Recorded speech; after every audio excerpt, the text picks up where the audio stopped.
ಇನ್ನು ಮುಂದೆ ನಿಮ್ಮ ನೆಚ್ಚಿನ ಧಾರಾವಾಹಿಗಳ ಫುಲ್ ಎಪಿಸೋಡ್ಗಳು ಸನ್ ನೆಕ್ಸ್ಟ್ ಆಪ್ನಲ್ಲಿ ಮಾತ್ರ. ನೀವು ಈಗ ಅವ್ರ ಹಿಂದೆ ಹೋಗೋದು ತುಂಬಾ ಕಷ್ಟ. ಆ ಇನ್ಸ್ಪೆಕ್ಟರ್ ಬೇರೆ ನಮ್ಮ ಮೇಲೆ ಕಣ್ಣಿಟ್ಟಿದ್ದಾರೆ, ನಮ್ಮನ್ನೇ ಫಾಲೋ ಮಾಡ್ತಾ ಇದ್ದಾರೆ. ಅವ್ರೇನಾದ್ರೂ ಮನ್ಸ್ ಮಾಡಿದ್ರೆ ಇಷ್ಟೊತ್ತಿಗೆ ನಾವು ಜೈಲಲ್ಲಿ ಮುದ್ದೆ ಮುರಿಬೇಕಾಗಿತ್ತು. ಹೇಗೋ ಅಂಕಲ್ ಸಹಾಯದಿಂದ ಹೊರಗಡೆ ಬಂದಿದೀವಿ. ಈಗ ನಿಮ್ ಪಾಟ್ ನೀವು ಇದ್ಬಿಡಿ. ನನ್ನ ಮಗನೇ ಬಾಯಿ ಮುಚ್ಕೊಂಡು ಸುಮ್ಮನೆ ಇದ್ರೆ ಸರಿ, ಇಲ್ಲಾಂದ್ರೆ ಇಲ್ಲೇ ಊತಾಕ್ಬಿಡ್ತೀನಿ. ನನಗೆ ಬುದ್ಧಿ ಹೇಳಕ್ ಬಂದ್ಬಿಟ್ಟ. ನನ್ಗಾಗಿರೋ ಅವಮಾನಕ್ಕೆ ಪ್ರತಿಕಾರ ತೀರ್ಸ್ಕೊಳಕ್ ಏನಾದ್ರು ಐಡಿಯಾ ಕೊಡು ಅಂದ್ರೆ ಬುದ್ಧಿ ಹೇಳಕ್ ಬರ್ತಾವನೆ. ಅಖಿಲ್ ಇದನ್ನೇ ಬೇಡ ಅಂತ ಹೇಳ್ತಾ ಇರೋದು. ಸದ್ಯಕ್ಕೆ ನೀನೇನು ಮಾಡಕ್ ಹೋಗ್ಬೇಡ, ಈಗ ಆಗಿರೋದೇ ಸಾಕು. ಈ ವಿಷಯ ಜನರ ಮನ್ಸಿಂದ ಹೋಗುವವರೆಗಾದ್ರೂ ನೀನ್ ಸುಮ್ನೆ ಇರ್ಲಿಲ್ಲ ಅಂದ್ರೆ ನಿನ್ನನ್ ಬೇರೆ ಕಡೆ ಕಳಿಸ್ಬೇಕಾಗತ್ತೆ. ಹುಷಾರ್.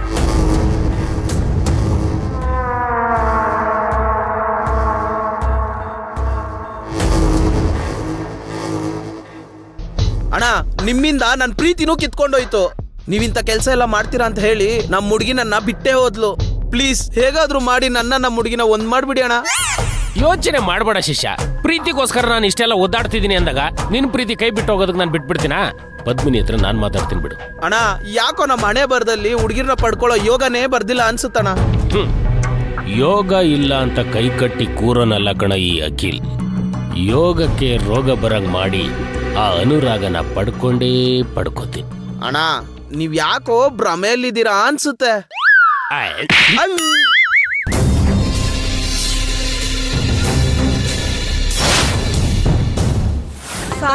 ಜೋಕು ಬಿಸಿ ಬಿಸಿ. ಹೌದು, ಎಲ್ರೂ ಇದ್ದೀವಿ. ಗುಲಾಬಿಲಿ ಕಾಣಿಸ್ತಾನೆ ಇಲ್ಲ. ಗುಲಾಬಿ ದೇವಸ್ಥಾನಕ್ಕೆ ಹೋಗಿದ್ದಾಳೆ ಸೀತಮ್ಮ.